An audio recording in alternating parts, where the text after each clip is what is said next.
चुनाव की छुट्टी का मतलब है कि मेरी और मेरे परिवार की पिकनिक, ना कि वोट देना। अन्य लोग वोट देने जा रहे हैं, इसलिए मेरे न जाने से क्या फर्क पड़ेगा। हम अभी एक राजशाही मानसिकता में हैं।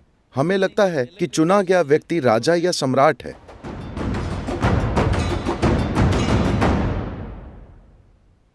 अधिकांश चुनावों में 50% से कम मतदान होते हैं। इस आंकड़े को देखते हुए हम देश के नागरिकों की राजनीति और सरकार के कामकाज में रुचि कैसे पैदा कर सकते हैं?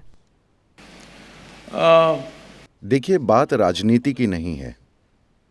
लोगों को देश और जनता के बारे में पर्याप्त चिंता नहीं है।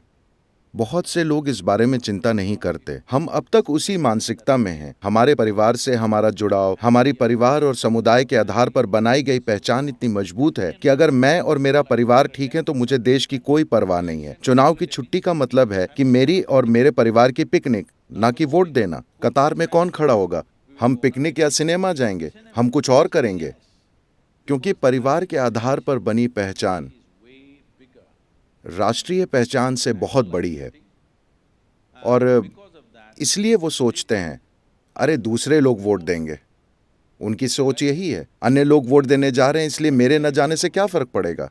एक सुंदर कहानी है जिसे मार्क ट्वेन सुनाना पसंद करते थे। एक समय था जब लोगों का मानना था कि चंद्रमा पर लोग हैं। मेरा मतलब अपोलो से पहले अमेरिका में लोगों का मानना था कि चंद्रमा पे लोग रहते हैं। फिर उन्हें एक अनोखा आइडिया आया। उन्होंने सोचा कि एक विशेष क्षण में हम सभी अपनी छतों पर खड़े हो जाएं और एक शब्द को एक स्वर में एक साथ चिल्लाएं। जिस शब्द को हम चिल्लाएं वो है हु। फिर देखते हैं कि वे क्या कहते हैं। क्या हम यहां ये कोशिश करें? मैं 1 2 3 कहूंगा, क्या आप सभी हु चिल्ला सकते हैं? जितना जोर से आप बोल सकें ताकि पूरा हैदराबाद सुने। 1 2 3। देखिए, आप सब कितने अद्भुत हो गए हैं। लेकिन वो दिन आया, हर कोई उस दिन छत पर खड़ा था और मुझे तभी एक बहुत ही कलात्मक विचार आया। मैंने सोचा कि ये कितना दुर्लभ पल है। ये सभी लोग एक शब्द चिल्लाने जा रहे हैं और मुझे पता है कि मेरी आवाज बहुत धीमी है।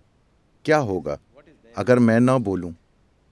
और मैं उस अद्भुत पल में सबको हु बोलते हुए सुनना चाहता था। और फिर वो क्षण आया और ये संपूर्ण मौन में गुजर गया। हो सकता है किसी चुनाव के दिन सिर्फ वे लोग जाएं जो राजनीतिक दलों द्वारा पैसे देकर या उकसाकर बुलाए जाते हैं। ये जीने का एक गैर जिम्मेदाराना तरीका है। देखिए, तमिल भाषा में लोकतंत्र के लिए एक शब्द है, जननायकम। What this means is, people are the leaders. इसका मतलब है कि लोग ही नेता हैं। पर अब तक हमारे लोग ये नहीं समझ पाए हैं कि हम ही इस देश के नेता हैं। हम अभी एक राजशाही मानसिकता में हैं। हमें लगता है कि चुना गया व्यक्ति राजा या सम्राट है। तो ये शिक्षा की कमी है, जानकारी की कमी है, देश के आधार पर पहचान, और हम बनाएंगे इस देश को कि मजबूत भावना नहीं है। कोई और देश को चलाएगा। आज भी अंग्रेजी राज वाली आदत है। हमें लगता है कोई और देश को चला रहा है। हम समझ नहीं रहे कि ये हमारा देश है। हमें इसे वो बनाना होगा जो हम चाहते हैं। अभी हमारा देश ऐसा है कि अगर डोनाल्ड ट्रंप सभी भारतीयों के लिए वीजा दे दे तो 60% आबादी महासागर में तैरकर अमेरिका पहुंच जाएगी। ये सही नहीं है। सभी दूर जाना चाहते हैं। इसका मतलब हमने ऐसा देश नहीं बनाया है जहां लोग रहना चाहते हैं, है ना? जब सभी यहां आना चाहें तो इसका मतलब होगा कि हमने एक महान देश बनाया है। इसके लिए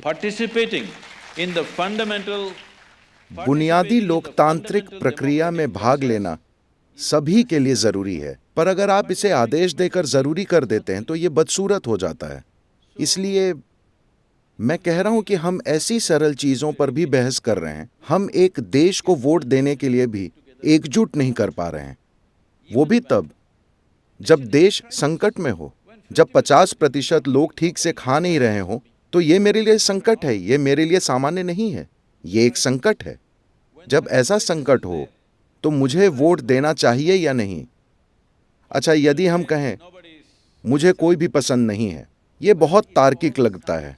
लेकिन यकीन मानिए, आप ऐसे देश का निर्माण नहीं कर सकते।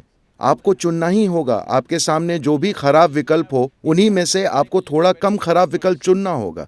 यदि आप आखिरकार इस देश को सुधारना चाहते हैं, तो आप दूर से ये नहीं कह सकते कि अरे कोई भी अच्छा नहीं है। तो आप खड़े हो जाइए। देखिए, हर चाय की दुकान पर हर जगह एक बहस चल रही है, हर कॉलेज में ये चल रहा है, ओ सभी राजनेता बकवास हैं, वे चोर हैं, वो ये हैं, वो हैं। अगर हमने ये देश चोरों के हाथ में सौंप दिया है और हम यहाँ ऐसे बैठे हुए हैं और हम मतदान करने की जिम्मेदारी भी नहीं ले रहे हैं, तो हम उनसे भी ज्यादा बड़े चोर हैं, है कि नहीं? हेलो, ये जिम्मेदारी आनी चाहिए। हमने अपनी बुनियादी लोकतांत्रिक जिम्मेदारी को नहीं समझा है। जब हम इसे नहीं समझते, तब हम लोकतंत्र के काबिल नहीं रहेंगे। तब कुछ और हम पर राज करेगा। ये बहुत महत्वपूर्ण है।